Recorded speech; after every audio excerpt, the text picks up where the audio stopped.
तो हमने पिछली वीडियो में देखा था विकास की अवस्थाएं। इसमें हमने प्रीनेटल स्टेज, फिर इसके बाद इन्फेंसी स्टेज, फिर चाइल्डहुड और एडोलेसेंसी हमने उसमें देखा था। उसमें से हमने जो गर्भधारण अवस्था होता है उसको देख लिया था और शैशवावस्था के बारे में भी कुछ देख लिया था। फिर बाल्यावस्था के बारे में बताया था जिसको क्या है 3 अवस्था में फिर बांटा गया है। पूर्व बाल्यावस्था, एक मैंने मध्य बाल्यावस्था बताया था और है उत्तर बाल्यावस्था।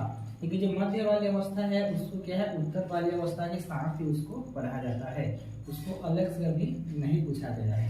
ठीक है, तो पूर्व बाल्यावस्था, इनमें जो एज ग्रुप होता है बच्चे 2 साल से लेके 6 साल के बच्चे को पूर्व बाल्यावस्था में रखा गया है, जबकि उत्तर बाल्यावस्था में 7 साल से लेके 12 साल के बच्चों को इस अवस्था के अंतर्गत रखा गया है। अब देखते हैं कि पूर्व बाल्यावस्था की कुछ विशेषताएं, और इन्हीं विशेषताओं से आपके एग्जाम में बहुत सारे क्वेश्चन पूछे जाते हैं। तो इस अवस्था की कुछ विशेषताएं हैं। सबसे पहली विशेषता तो आप ये लिखना कि भाषा सीखने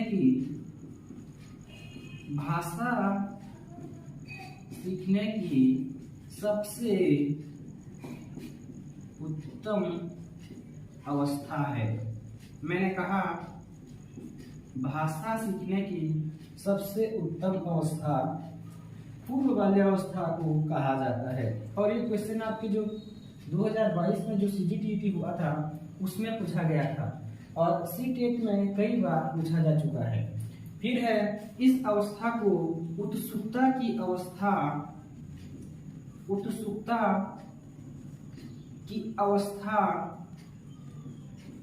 कहा जाता है। मैंने कहा उत्सुकता की अवस्था कहा जाता है।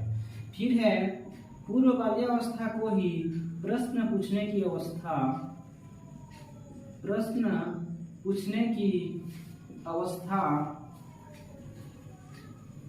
कहा जाता है।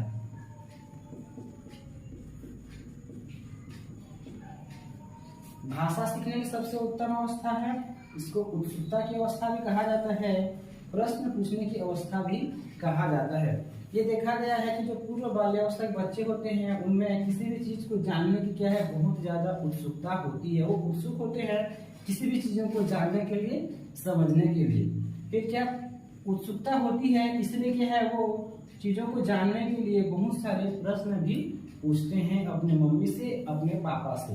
तो प्रश्न पूछने की अवस्था भी कहते हैं।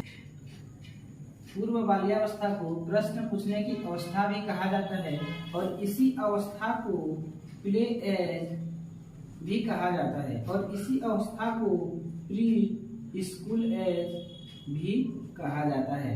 बच्चे का उम्र होता है 2 से 6 वर्ष, तो स्कूल जाने से पहले की ये अवस्था कहा जाता है। 6 वर्ष के बाद ही क्या है बच्चे विद्यालय जाते हैं, कक्षा 1 में पढ़ते हैं। तो क्या हो, ये पूर्व बाल्यावस्था की कुछ विशेषताएं हो गया और इन्हीं विशेषताओं से प्रश्न काफी बार पूछे गए हैं। ठीक है, अब देखते हैं उत्तर बाल्यावस्था। इस अवस्था में 7 से 12 वर्ष के बच्चे इस अवस्था के अंतर्गत आते हैं। तो इस अवस्था की कुछ विशेषताएं हैं कि इस अवस्था को क्या कहा जाता है, गैंग एज कहा जाता है, समूह बनाने की अवस्था कहा जाता है गैंग एज, फिर स्कूल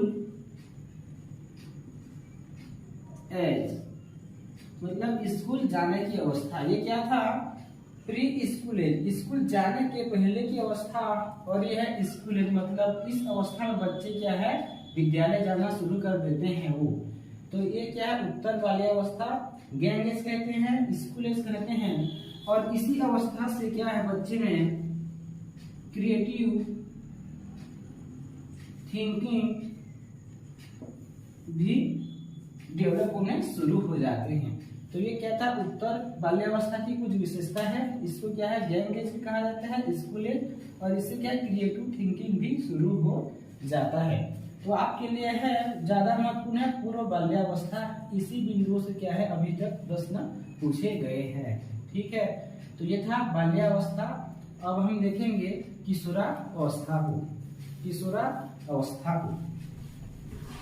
किशोरावस्था एडोलेसेंस कहा जाता है। किशोरावस्था 12 से लेके 18 वर्ष के बच्चे किशोरावस्था के अंतर्गत आते हैं।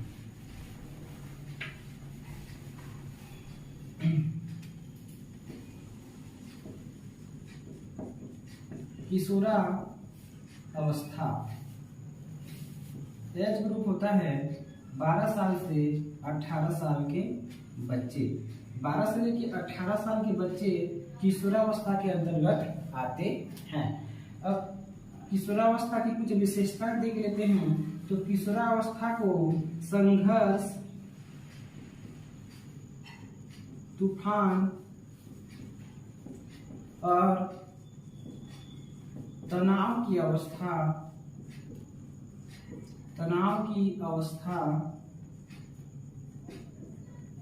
कहा है। स्टेनले हॉल ने किशोरावस्था को संघर्ष, तूफान और तनाव की अवस्था कहा है स्टेनले हॉल ने। और न जाने इसी प्रश्न को कितना बार पूछा जा चुका है। किसने कहा है संघर्ष, तूफान और तनाव की अवस्था? किशोरावस्था को जीवन का सबसे कठिन अवस्था कहा गया है।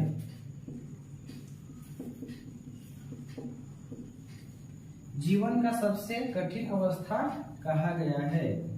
किशोरावस्था में ही तीव्र संवेगात्मक परिवर्तन होते हैं। किशोरावस्था का बच्चा जो होता है वो तीव्र संवेगों के उतार चढ़ाव से उसका जीवन भरा हुआ होता है। और इसी अवस्था में तीव्र संज्ञानात्मक विकास भी होता है। और इसी अवस्था को परिवर्तन की अवस्था भी कहा जाता है। परिवर्तन की अवस्था भी कहा जाता है। इसमें और एक महत्वपूर्ण बिंदु है जहां से आपके क्वेश्चन आते हैं कि किशोरावस्था के बच्चे समाज और देश के लिए कुछ भी करने के लिए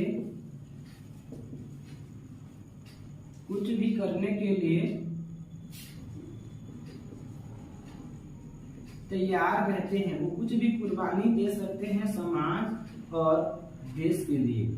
और इसी बिंदु से आपके CGTT 2022 में पूछा गया था, अभी जो हुआ था, कि समाज के लिए या देश के लिए कुर्बानी करने की जो गुण है वो किस अवस्था में पाया जाता है?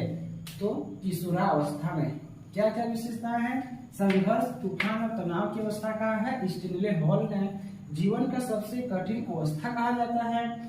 और तीव्र संवेगात्मक परिवर्तन, मतलब जो किशोरावस्था का बच्चा होता है वो कई सारे अपने इमोशंस और भावनाओं से उतार चढ़ाव भरी जिंदगी से वो गुजरता रहता है। फिर तीव्र क्या है? संज्ञानात्मक विकास होता है। इसमें बुद्धि का विकास सबसे अधिक किशोरावस्था में होता है। फिर है परिवर्तन की अवस्था भी कहा जाता है। इसमें क्या है? शारीरिक इसमें चेंजेस होते हैं हार्मोनल कंट्रोल द्वारा। फिर क्या है? समाज और देश के लिए कुछ भी करने के लिए तैयार रहते हैं, अर्थात वो समाज और देश के लिए कुछ भी कुर्बानी दे सकते हैं। तो ये तो हुआ किशोरावस्था की कुछ विशेषताएं। और इन विशेषताओं को आप अच्छे से देख लेंगे तो यही से आपके एक क्वेश्चन बिल्कुल आ सकता है। तो ये था किशोरावस्था की विशेषताएं। ठीक है दोस्तों, मिलते हैं फिर कल आने वाले वीडियो में।